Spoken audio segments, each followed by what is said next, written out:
আসসালামু আলাইকুম, রাখাল Bangla 74 YouTube channel.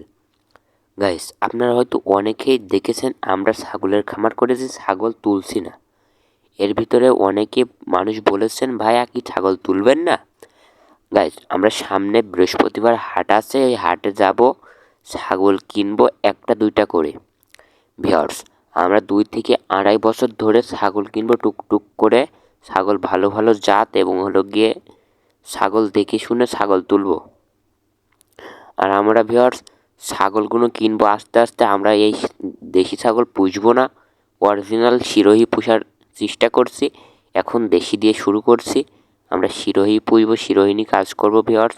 ঘরটা খুবই বড় ঘর বানানো হয়েছে, 30 থেকে 35 পিস মতন পোষা যাবে। এই ছাগলগুলো দিয়ে আমরা এখন খামারের কাজ করছি ভিউয়ার্স।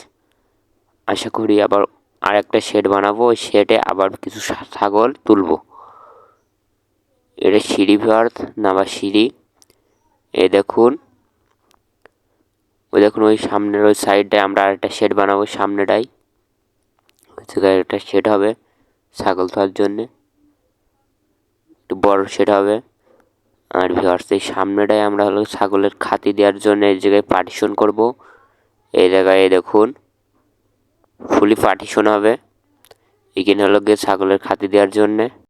এই চ্যানেলে বেশি দিন নেই, নতুন আর একটা চ্যানেল খুলে কাজ করতে চাচ্ছি। আর ভিউয়ার্স, আমাদের চ্যানেলটি সাবস্ক্রাইব করবেন। সাবস্ক্রাইব করে না থাকলে, নতুন দর্শক হয়ে থাকলে বলবো সাবস্ক্রাইব করুন, আর সাবস্ক্রাইব করে থাকলে থ্যাংক ইউ সো মাচ। ভিডিওটা বরাবরের মতন লাইক বাটনে হিট করুন, ও চ্যানেলটা সাবস্ক্রাইব করে থাকলে thank you so much. Viewers, আমি রিফাত আর welcome to my daily blog. আসসালামু আলাইকুম, tata, hi, hello, Rakhal Bangla 74 YouTube channel. এই দেখুন ভিউয়ার্স, খামারের সামনে কত জায়গা রয়েছে ভিউয়ার্স, আরও জায়গা হবে।